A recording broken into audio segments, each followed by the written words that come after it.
सीधा, ईमानदार और मेहनती इंसान था। वो गांव के ही एक हलवाई की दुकान पर काम करके किसी तरह अपना गुजारा चलाता था। लेकिन कुछ समय से हो रही मंदी के कारण हलवाई ने उसे काम से निकाल दिया था, जिसके बाद रघु के घर में दाने दाने के लाले पड़ गए थे। हालात इतने खराब थे कि उनके पास रहने के लिए खुद का मकान तक नहीं था। वे लाला मंगतराम के किराए के मकान में रहते थे। 3 महीने से रघु घर का किराया नहीं दे पाया था। एक सुबह लाला मंगतराम पैर पटकता हुआ रघु के दरवाजे पर आ धमका। ओ रघु, बाहर निकल, कब तक अंदर छुपा रहेगा? आज पूरे 3 महीने हो गए हैं, लेकिन तेरे पास से किराए का 1 रुपया तक नहीं निकला है। मुझे बेवकूफ समझना बंद कर। लाला जी, आप तो सब जानते ही हैं, मेरी नौकरी चली गई है। मैं कोशिश तो कर रहा हूँ, लेकिन गांव में कहीं कोई काम ही नहीं मिल रहा। आप प्लीज मुझे थोड़ा और वक्त दे दीजिए, मैं आपका एक एक पैसा चुका दूंगा। अरे जा जा, ऐसी बातें मैं पिछले 3 महीने से सुन रहा हूँ। वक्त कोई मुफ्त में नहीं आता। अगर अगले महीने की पहली तारीख को मुझे मेरा पूरा किराया नहीं मिला तो अपना ये फटा पुराना सामान उठाना और मेरे घर से दफा हो जाना, समझे या नहीं? लाला जी, आप तो इतने बड़े जमींदार हैं, हम गरीबों पर थोड़ी दया कीजिए। इस तपती धूप में हम बेघर होकर कहाँ जाएंगे? दया धर्म की बातें मंदिर में किया करो विमला। ये मेरी कमाई की प्रॉपर्टी है, कोई धर्मशाला नहीं। आखिरी बार बोल रहा हूँ, अगले महीने पैसा नहीं तो मकान खाली। ये मेरा आखिरी फैसला है। लाला मंगतराम इतना कहकर वहां से गुस्से में पैर पटकता हुआ चला गया। रघु वहीं चौखट पर बैठ गया। उसकी आंखों में बेबसी के आंसू थे। विमला, अब मैं क्या करूं? इतने कम समय में इस छोटी से गांव में मैं इतना सारा पैसा कहां से लाऊंगा? अगर लाला मंगतराम सच में हमको घर से निकाल देगा तो हमारी इज्जत तो मिट्टी में मिल जाएगी। आप हिम्मत मत हारिए। जब एक रास्ता बंद होता है तो भगवान दूसरा रास्ता जरूर खोलता है। आप चिंता मत कीजिए, हम कुछ ना कुछ तो उपाय निकाल ही लेंगे। एक रास्ता है विमला। मेरा बचपन का दोस्त चंदन याद है तुम्हें? वो पास के बड़े शहर कानपुर में रहता है और वहाँ उसकी एक बड़ी कपड़े की दुकान में अच्छी नौकरी है। मैं सोच रहा हूँ कि मैं कानपुर चला जाऊँ। वो मेरा पक्का दोस्त है, मुझे कहीं ना कहीं काम पर जरूर लगवा देगा। जब मैं वहाँ पैसे कमा लूंगा तब वापस आ जाऊंगा। इस गांव में रहकर तो सिर्फ जिल्लत ही मिल रही है। हाँ, आपका सोचना सही है। यहाँ बैठकर रोने से अच्छा है कि आप कानपुर चली जाइए। मैं अभी आपके कुछ कपड़े और रास्ते के लिए थोड़ा खाना पैक कर देती हूँ। आप आज ही निकल जाइए। अगले ही दिन रघु कानपुर शहर के लिए निकल पड़ा। भटकते भटकते आखिरकार वो चंदन के घर के पते पर पहुँच गया। चंदन अपने दोस्त रघु को अचानक सामने देखकर बेहद खुश हुआ। रघु ने बैठते ही अपनी सारी आप बीती और तंगी की कहानी चंदन को रोते हुए सुना दी। अरे रघु भाई, तू तो बिल्कुल भावुक हो गया। देख, तू अब मेरे पास आ गया है ना, तो अब सारी चिंताएं यहीं छोड़ दे। हम बचपन के यार हैं। तेरी ये हालत देखकर मेरा दिल बैठ गया है। तू बिल्कुल फिक्र मत कर, मैं कल ही अपने मालिक से बात करके तुझे कहीं ना कहीं काम पर लगवा दूंगा। चंदन, तेरा ये एहसान मैं जिंदगी भर नहीं भूलूंगा। तूने इस मुश्किल वक्त में मेरा साथ दिया, वरना गांव में तो सबने हमसे मुंह मोड़ लिया था। अरे छोड़ यार, एहसान कैसा। चल, तू बहुत लंबा सफर तय करके आया है, थका हुआ होगा। मैं किचन में जाता हूँ और तेरे लिए कुछ बढ़िया सा खाना बना कर लाता हूँ। आज दोनों भाई साथ में खाना खाएंगे। अरे रुक रुक चंदन, तू दिन भर दुकान पर काम करके खुद थक गया होगा। आज तू आराम कर। आज मैं तुझे अपने हाथों का हुनर चखाता हूँ। गांव से आते वक्त मैं विमला के हाथ का पिसा हुआ कुछ खास मसाला लाया हूँ। तू बस मुझे थोड़ा चिकन का कीमा, मैदा और आलू लाकर दे दे। आज मैं तुझे अपने हाथ के स्पेशल चिकन समोसे खिलाता हूँ। क्या? चिकन समोसा?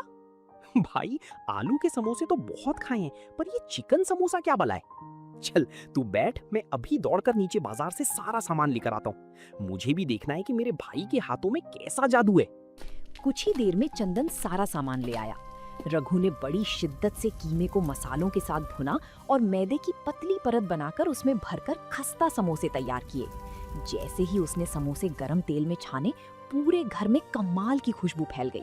चंदन से रहा नहीं गया और उसने पहला समोसा उठाते ही मुंह में डाल लिया। वाह, ओ भाई रघु, ये क्या बना दिया तूने? सच में ऐसा स्वाद तो मैंने कानपुर के सबसे बड़े रेस्टोरेंट में भी नहीं चखा। बाहर से एकदम खस्ता और अंदर से इतना रसीला और मसालेदार चिकन। भाई मजा ही आ गया। शुक्रिया भाई। गांव में जब भी थोड़ा सा पैसा होता था मैं विमला के लिए ऐसे ही समोसे बनाता था। उसे भी ये बहुत पसंद है। रघु, मेरी बात सुन, तू नौकरी के चक्कर में क्यों पड़ रहा है? तू अगर कानपुर के इस बड़े बाजार में अपना ये चिकन समोसा बेचना शुरू कर दे तो लोग इसे खाकर दीवाने हो जाएंगे। तेरी बहुत अच्छी कमाई होगी भाई। लेकिन चंदन, शहर नया है, लोग नए हैं, और सबसे बड़ी बात, ठेला लगाने और बर्तन सामान खरीदने के लिए पैसों की जरूरत होती है। मेरे पास तो फूटी कौड़ी भी नहीं है। मैं ये कैसे करूंगा? अरे जब तक तेरा ये भाई चंदन जिंदा है तो पैसों की चिंता क्यों करता है? ठेला, बर्तन और कच्चा माल, इन सब का इंतजाम मैं करूंगा। तू बस कल से दुकान लगाने की तैयारी कर। ये समझ ले कि ये हम दोनों का बिजनेस है। चंदन ने अपनी बात का पक्का निकलते हुए अगले ही दिन रघु के लिए एक मजबूत ठेला, बड़े बर्तन, गैस भट्टी और सारे जरूरी सामान का इंतजाम कर दिया। कानपुर शहर के सबसे चलते हुए बाजार के कोने में रघु ने अपना ठेला लगाया और उस पर एक बड़ा सा बोर्ड टांग दिया, स्पेशल चिकन समोसे। शुरुआत के 2-3 दिन रघु के लिए बेहद मुश्किल भरे रहे। शहर के लोग अनजान ठेले पर रुकने से कतरा रहे थे।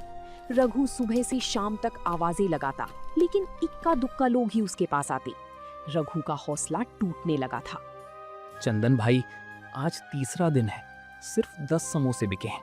जितना माल का खर्चा था उतना भी पैसा वसूल नहीं हुआ। मुझे लगता है शहर के लोगों को मेरे हाथ का स्वाद पसंद नहीं आ रहा। हमें ये काम बंद कर देना चाहिए। अरे रघु भाई, इतनी जल्दी हिम्मत हार गया? नया काम जमने में थोड़ा वक्त तो लगता ही है। तू बस अपने स्वाद पर भरोसा रख। जो भी एक बार तेरा समोसा चखेगा वो दोबारा दौड़ कर आएगा। कल तू थोड़ा कम माल बनाना, लेकिन हिम्मत मत छोड़। चंदन की बात मानकर रघु ने अगले दिन फिर से अपनी दुकान लगाई। दोपहर के वक्त शहर का एक मशहूर कपड़ा व्यापारी सेठ करोड़ीमल उस बाजार से गुजर रहा था। भूख के मारे उसका बुरा हाल था। रघु के ठेले से उठती हुई गर्मा गर्म समोसों की खुशबू ने सेठ के कदमों को रोक लिया। भाई, खुशबू तो बड़ी लाजवाब आ रही है। क्या बेच रहे हो इस ठेले पर? समोसे हैं क्या? जी सेठ जी, ये साधारण समोसा नहीं है, ये मेरे हाथ का स्पेशल चिकन समोसा है। बाहर से एकदम कुड़कुड़ा और अंदर मसालेदार चिकन का कीमा। आप एक बार खाकर देखिए, पैसा वसूल स्वाद है। चिकन समोसा?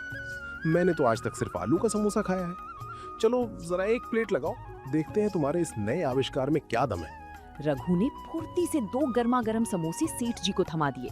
सेठ जी ने जैसे ही समोसे का पहला निवाला तोड़ा और मुंह में रखा, उनकी आंखें फटी की फटी रह गईं। वे बिना कुछ बोले लगातार दूसरा समोसा भी चट कर गए। अरे भाई वाह, कमाल कर दिया तुमने। ऐसा स्वाद तो मैंने आज तक अपनी पूरी जिंदगी में नहीं चखा। ये चटनी और चिकन का मेल तो एकदम अमृत जैसा है। भाई, मेरा पेट भर गया पर मन नहीं भरा। मेरे लिए तुरंत 4 प्लेट समोसे पैक कर दो। मैं घर ले जाकर अपनी पत्नी को भी खिलाऊंगा। बहुत बहुत धन्यवाद सेठ जी, आपकी तारीफ ही मेरी असली कमाई है। सेठ करोड़ीमल के जाने के बाद जैसे रघु की किस्मत का ताला ही खुल गया। सेठ जी ने बाजार में जाकर दूसरे दुकानदारों को रघु के चिकन समोसे के बारे में बताया। देखते ही देखते रघु के ठेले पर लोगों की भारी भीड़ जमा हो गई। शाम होने से पहले ही रघु का सारा माल बिक चुका था। दिन बीतते गए और रघु के चिकन समोसों की चर्चा पूरे कानपुर शहर में आग की तरह फैल गई। काम इतना बढ़ गया था कि अकेले संभालना मुश्किल हो रहा था। ये देखकर चंदन ने भी अपनी कपड़े की दुकान की नौकरी छोड़ दी और रघु के साथ हाथ बटाने लगा। अब दोनों मिलकर ठेला चलाते थे। रघु ने अपनी पहली कमाई से गांव के मकान मालिक लाला मंगतराम का सारा पुराना किराया सूद समेत भिजवा दिया था। सब कुछ बहुत बढ़िया चल रहा था, लेकिन कहते हैं ना कि वक्त के साथ इंसान की नीयत बदलती देर नहीं लगती। भाई रघु, कानपुर में तुम्हारे जैसा चिकन समोसा कोई बना ही नहीं सकता। तुम्हारी तरक्की तो तय है भाई। हाँ भाई, बिल्कुल सही कहा। मैं तो रोज यहाँ सिर्फ रघु भाई के हाथ का स्वाद चखने आता हूँ। रघु भाई, तुम सच में उस्ताद हो। ठेले पर खड़े सभी लोग सिर्फ रघु की तारीफ कर रहे थे। वहीं कोने में खड़े चंदन को ये सब सुनकर बहुत बुरा लग रहा था।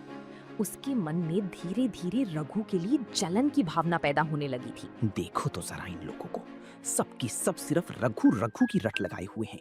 कोई ये नहीं देखता कि इस रघु को सड़क से उठाकर यहाँ तक लाने वाला मैं हूँ। अगर मैंने पैसे ना दिए होते तो ये आज भी गांव में खाली जेब भटक रहा होता। लेकिन यहाँ लोग मुझे सिर्फ इसका नौकर समझते हैं। ये इज्जत सिर्फ रघु को ही क्यों मिले? ईर्ष्या के इस काले धुएं ने चंदन के दिमाग पर पर्दा डाल दिया था।